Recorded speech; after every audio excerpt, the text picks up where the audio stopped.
Namaskar, good evening. You are watching Rajya Sabha Television. I'm Smriti Rastogi with News Tonight. Let's begin the bulletin with the top headlines. Relief pours in from different quarters amid Kerala's appeals for assistance to tackle unprecedented monsoon fury. Prime Minister Narendra Modi announces additional aid of 500 crores after aerial survey. Death toll in rain-related incidents climbs to over 324. Over 3 lakh people reach relief camps. Red alert in 11 districts.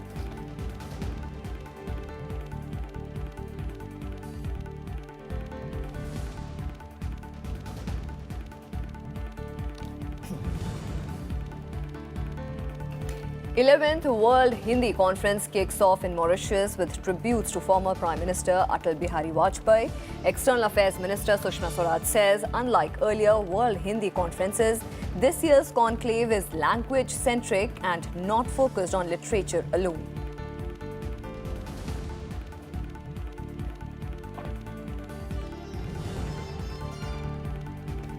Imran Khan takes oath as the 22nd Prime Minister of Pakistan. Former Indian cricketer Navjot Singh Sidhu among guests at swearing-in ceremony. New Pakistan Prime Minister pledges accountability in his governance.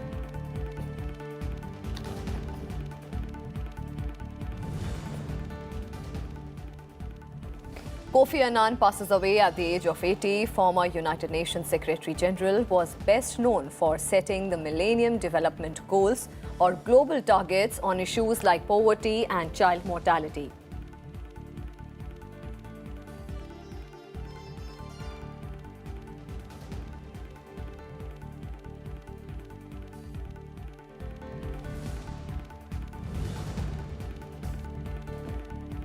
And 2018 Asian Games start in Jakarta with a glittering opening ceremony. 524 athletes from 45 Asian nations to take part in the games that will end on the 2nd of September.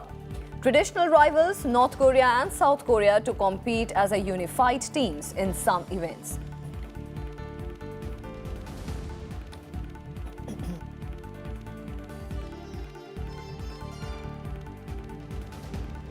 A humanitarian crisis looms large in Kerala, where the death toll from the unprecedented floods has crossed 190 in the rains since August 8th. The deadliest deluge in close to a century has led to a loss of nearly 20,000 crore rupees to the state, a figure that is only likely to rise. Prime Minister Narendra Modi undertook an aerial survey of the state on Saturday, taking stock of the situation and then announcing an additional aid of 500 crore rupees for the state. 11 districts have been put on red alert again, with rains continuing unabated.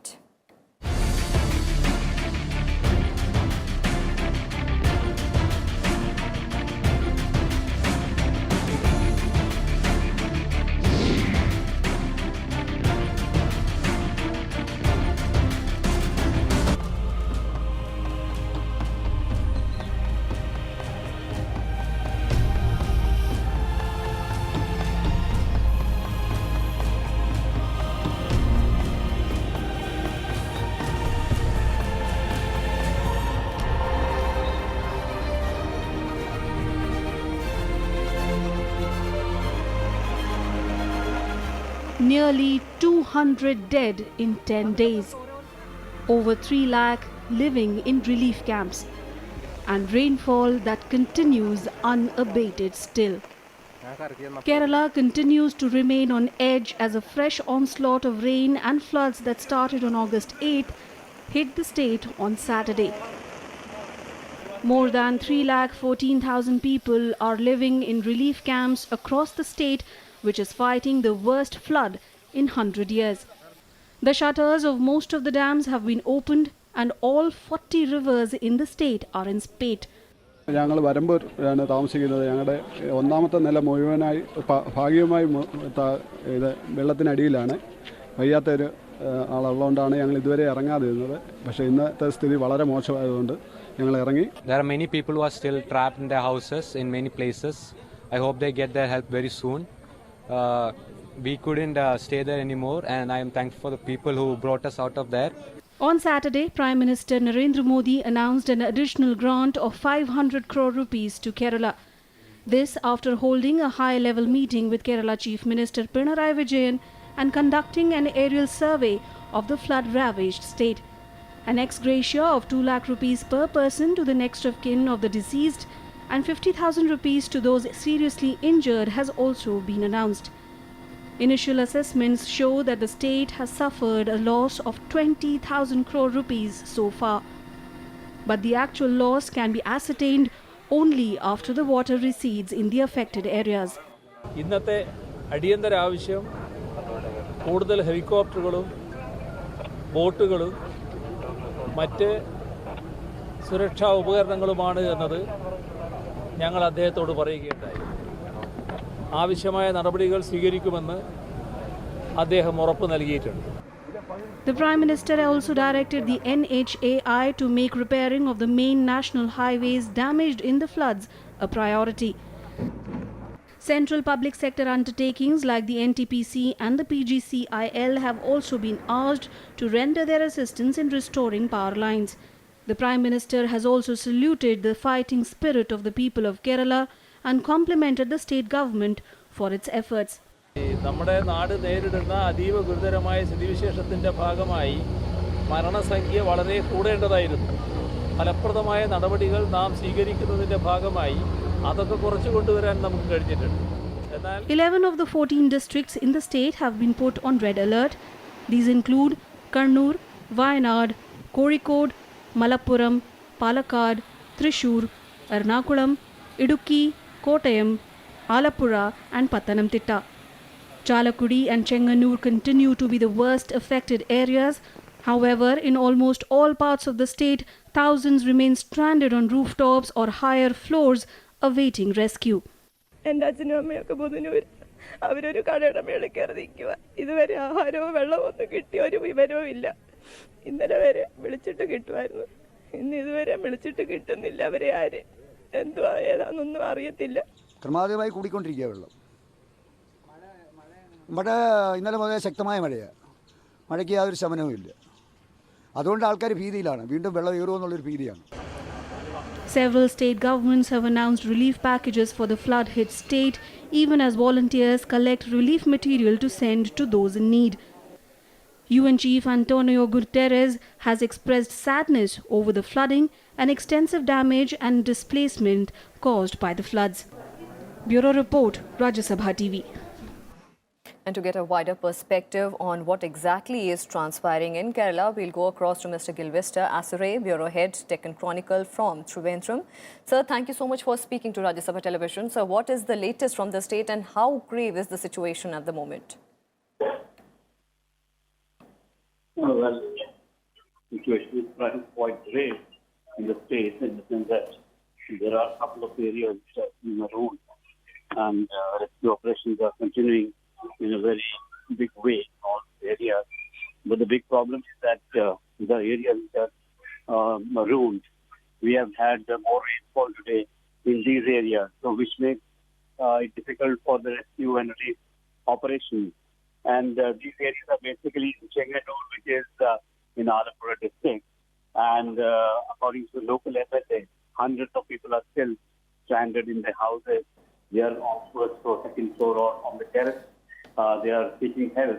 And the Army and the Navy, as well as the Air Force, have been conducting rescue operations through the day. But the Air Force has got a limitation since they could operate only when there is light. So they have been doing this through the day and trying to save people. But still a lot more needs to be done. And with Prime Minister Narendra Modi conducting an aerial survey, and of course the several state governments have also announced relief packages for the flood-hit state. Now, what are the precautionary measures which the authorities there are taking to further deal with the untoward situation? Basically, the Prime Minister has announced 500 crore package, but that is not sufficient, the state government says, because the Chief Minister had submitted a memorandum for the Prime Minister today, asking for at least 2,000 crores as financial assistance, because the humongous tragedy that has occurred in Kerala, it is unprecedented, and it is not possible for the state government alone to overcome this tragedy. And it will require a lot of support from the center. And that's why today the government has again made an appeal to the center All to right. rush more forces, rush more relief material, as well as financial assistance. As far as the precautionary measures are concerned, people have been asked to cooperate with the authorities when they give time instructions about coming out of their house, and also to assist in the relief operations, and also join whatever directions are given by the authorities, to accept that, abide by those directions, and also come out of their houses so that they can be rescued. There were reports. All right, Mr. Asray, thank you so much for joining us and giving us all those details on that latest information from Kerala, where nearly 200 people are dead in 10 days and over 3 lakh people are living in relief camps. The rainfall in the state continues unabated. Moving on to some other developments from Karnataka, while Kerala is battling worst floods in decades, incessant rains have wreaked havoc in several parts of Karnataka as well. Several districts of coastal and Malad region of the state, including Dakshin Kannada, Udupi, Chikmagaluru, Kodagu, parts of Hassan and Uttara Kannada have been lashed by heavy rains in the past few days. The situation is tense in Kodagu district, where 6 people have lost their lives due to floods and landslides. Chief Minister H.D. Kumaraswamy conducted an aerial survey of the area. Kumaraswamy also chaired a meeting to review relief operations in the district. Hundreds of people have been shifted to 17 relief camps in Kodagu. Army and Navy have been pressed into rescue and relief operations in the flood-hit districts of Karnataka. Not only Kodagu, entire state situation is under control. All our officers and our government taken positive steps to safeguard the interest of the common man. Within 3 days, I will get information from all the district headquarters. After getting the total actual damages, then we will meet Central Home Minister. And now talking about the 3-day World Hindi Conference, which kicked off in Mauritius today. Paying tribute to departed former Prime Minister Atal Bihari Vajpayee, dignitaries remembered his contribution in promoting Hindi on the world stage. External Affairs Minister Sushma Swaraj said that the onus was on India to promote Hindi's influence across the world. Mauritian Prime Minister Praveen Kumar Jagannath inaugurated the 11th World Hindi Conference in the capital city of Port Louis on Saturday. The conference started with tributes paid to former Prime Minister Atal Bihari Vajpayee. Dignitaries praised Vajpayee's contribution in promoting Hindi. They also observed a 2-minute silence to pay homage to him. बहुत दुख की बात है कि गुरुवार को हमें ये सूचना मिली कि हमारे बीच में अब श्री अटल बिहारी वाजपेयी जी नहीं रहे। मैं अपने ओर से और पूरे देश की ओर से भारतवासियों को शोक पेश करता हूँ। Addressing the conference, External Affairs Minister Sushma Swaraj said, while earlier World Hindi conferences were focused on literature, this one was language-centric. She said it is India's responsibility to promote Hindi's influence globally. अगर भाषा की समझ और बोलियां ही समाप्त हो जाएगी, तो इस साहित्य को पढ़ेगा कौन? इस कविता को गाएगा कौन? इस साहित्य को भावी पीढ़ियों को सौंपेगा कौन? इसलिए आज जरूरत है भाषा को बचाने की, जहां बची हुई है वहां भाषा को बढ़ाने की, और एक और चिंता मैंने व्यक्त की, भाषा की शुद्धता को बरकरार रखने की। अगर लुप्त हो रही है भाषा तो बचाने की जिम्मेदारी भारत की है, बढ़ाने की जिम्मेदारी भारत की है। Sushma Swaraj also informed that the idea of a World Hindi Secretariat had fructified, with President Ram Nath Kovind inaugurating the Secretariat in Mauritius in March. She further said India was working towards making Hindi an official language at the United Nations. इस बार हमने सोचा कि सम्मेलन को भाषा से आगे के पड़ाव पर ले जाया जाए, संस्कृति। और इसीलिए इस बार का हमने विषय रखा हिंदी विश्व और भारतीय संस्कृति। भाषा का गौरव होने के साथ साथ संस्कृति का गौरव जरूरी है, लेकिन अगर भाषा लुप्त होने लगती है तो संस्कृति के लोप का बीज उसी दिन रख दिया जाता है। मुझे खुशी है कि आज भी गिरमिटिया देशों में संस्कृति का गौरव कायम है। Mauritian Prime Minister Praveen Kumar Jagannath announced that the cyber tower in Mauritius, which Vajpayee had contributed to build, will be named as Atal Bihari Vajpayee Tower. The 11th World Hindi Conference could not be a better tribute to Sri Vajpayee. Mauritius was fortunate to have Sri Atal Bihari Vajpayee as a friend, and this friendship took the relations between our two countries to new heights that significantly contributed to shaping the economic and cultural landscape of Mauritius. Ladies and gentlemen, I am honored to inform you that the cyber tower which he contributed to set up in Mauritius will henceforth be named as the Atal Bihari Vajpayee Tower. The theme of the 3-day-long 11th World Hindi Conference is Hindi World and Indian Culture. The mascot for the conference is a peacock and dodo. For the first time, representatives from all 29 states and union territories of Delhi, Chandigarh and Puducherry are attending the conference. The delegates from India and various countries of the world will deliberate on 8 subtopics on Hindi world and Indian culture during the 3-day conference. The first World Hindi Conference was held in 1975 in Nagpur, Maharashtra. It is now the largest conference of the language where Hindi authors, scholars, experts and journalists from across the world interact every 3 years. Arvind Kumar Singh's report for Rajya Sabha TV.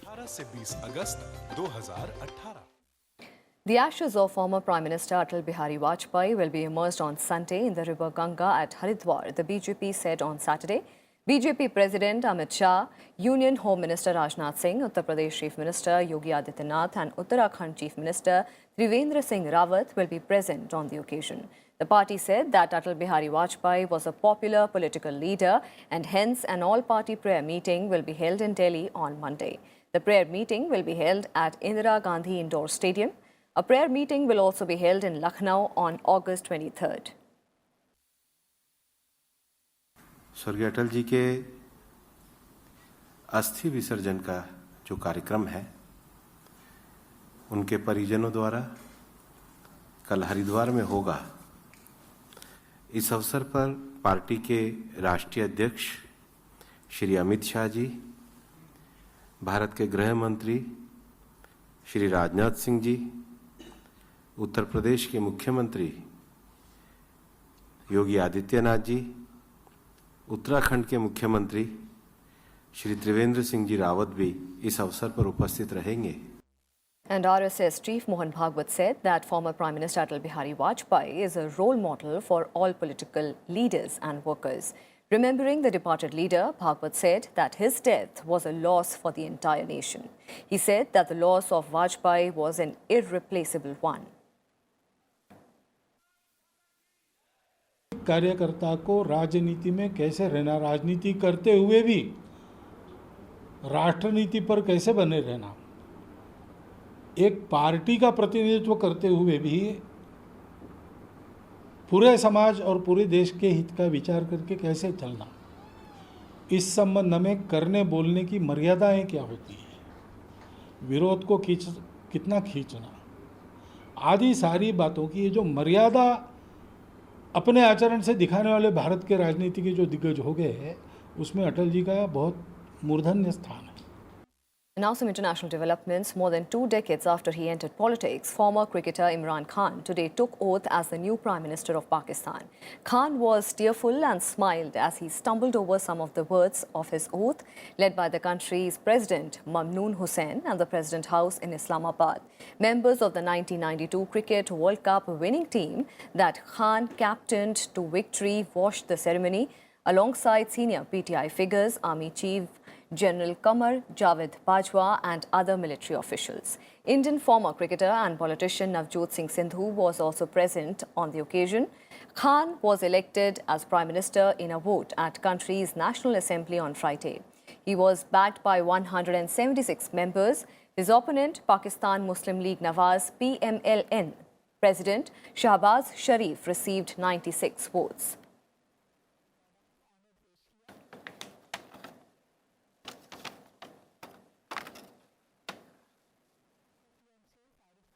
And for more on this, we'll go across to Mr. Dileep Sinha, former ambassador. Sir, thank you so much for speaking to Rajya Sabha Television.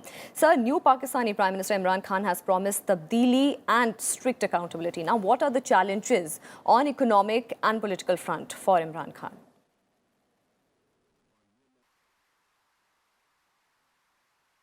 Well, his most important challenge will be to fix the country's economy. After the last two general elections in 2008 and 2013, Pakistan had to go to the IMF. And there's already talk that Pakistan will need to go to the IMF again because of its precarious foreign exchange position. Its current account deficit has gone up by 42%, and its foreign exchange reserves are down to about $10 billion. So that does not look good for the Pakistan's economy. Now, the biggest challenge for Imran Khan will be that he has come to power with the support of the army. And the economic problems come because of Pakistan's very heavy defense expenditure and also because of corruption. Now, he's talking about corruption and he wants to fix all those who have been looting Pakistan, as he says. But there's also a lot of corruption in the army, which in any case takes away the lion's share of the budget. So his biggest challenge will be how to address the economic problems without touching the army, which is going to be difficult for him. Now, talking about India and Pakistan relations, what can India expect from Pakistan under the leadership of Imran Khan?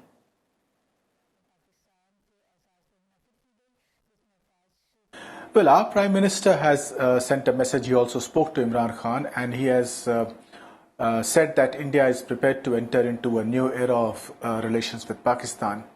But I'm afraid that the message or the signals that we're getting from Pakistan are not very good. If you look at when our ambassador, our High Commissioner called on Imran Khan to congratulate him, one of the people present there was Shireen Mazari, who is one of the extremely hostile writers and persons in Pakistan to India. I don't know why she had been invited to that meeting. And the newly elected Prime Minister raised the issue of Kashmir at that meeting. Again, there was no need for him to have done that. It was a courtesy call by the High Commissioner on a Prime Minister. And then if you look at the team that he sent across to India yesterday for Mr. Vajpayee's funeral, one of the members, of course, he's not linked to David Headley, but he is related to him, he's a half-brother of his. Now, again, these are all reminders of things that are uncomfortable for India. If Imran Khan wants to open a new chapter with India, he will have to set aside the conflicts of the past and look to a future in which both countries are comfortable and not just he. And given the fact that it has a slim majority, how stable is the new government? How stable can we expect the new government to be? Well, he has been able to get support from the various smaller parties. And the other thing is that he has also the advantage that the PMLN and PPP are not seeing eye to eye. Their very short alliance is already broken up. PMLN has not been able to not only get the support of the PPP in the National Assembly, But even in Punjab, it seems unlikely that PMLN, after performing fairly well in the elections, is unlikely to be able to get its candidate elected as chief minister. So, for the time being, I think the party of Imran Khan is stable because he has the support of the smaller parties, especially the Baloch parties, the two Baloch parties, Baloch Awami Party and the Baloch National Party, which gives him a comfortable majority. But in the longer term, the challenge would be to keep the army to continue to support him. Because as I said, on the economic front, he has to look at that and cut the defense budget if he wishes to solve the economic problems of Pakistan. Thank you so much, Mr. Dileep Sinha, for joining us and giving us all those details on that development. So remember, former cricketer Imran Khan today has taken oath as the new Prime Minister of Pakistan. Kofi Annan, one of the world's most celebrated diplomats and a charismatic symbol of the United Nations, who rose through its ranks to become the first black African Secretary General, passed away on Saturday in Switzerland. His foundation, the Kofi Annan Foundation, announced his death in a tweet. Former United Nations Secretary-General and Nobel Peace Prize laureate Kofi Annan passed away at the age of 80 years in Switzerland after a brief illness. The Kofi Annan Foundation made the announcement on Saturday on Twitter. It described him as a global statesman and deeply committed internationalist who fought throughout his life for a fairer and more peaceful world. The Nobel Peace Prize winner served as UN Special Envoy to Syria and was the first black African to be appointed as Secretary General. He served 2 terms from 1997 till 2006. Annan was awarded a Nobel Peace Prize in 2001 for humanitarian work. The diplomat, who was originally from Ghana, had been living in Geneva for several years before his death. Kofi Annan described his greatest achievement as the Millennium Development Goals that for the first time set global targets on issues like poverty and child mortality. Current UN Chief Antonio Guterres described Annan as a guiding force for good. In a statement, he said, "In many ways, Kofi Annan was the United Nations." He rose through the ranks to lead the organization into the new millennium with matchless dignity and determination. Prime Minister Narendra Modi has also expressed grief over the demise of Kofi Annan. Leaders across the world also condoled the demise of Kofi Annan. Bureau Report, Rajya Sabha TV. And now the news from the Asian Games.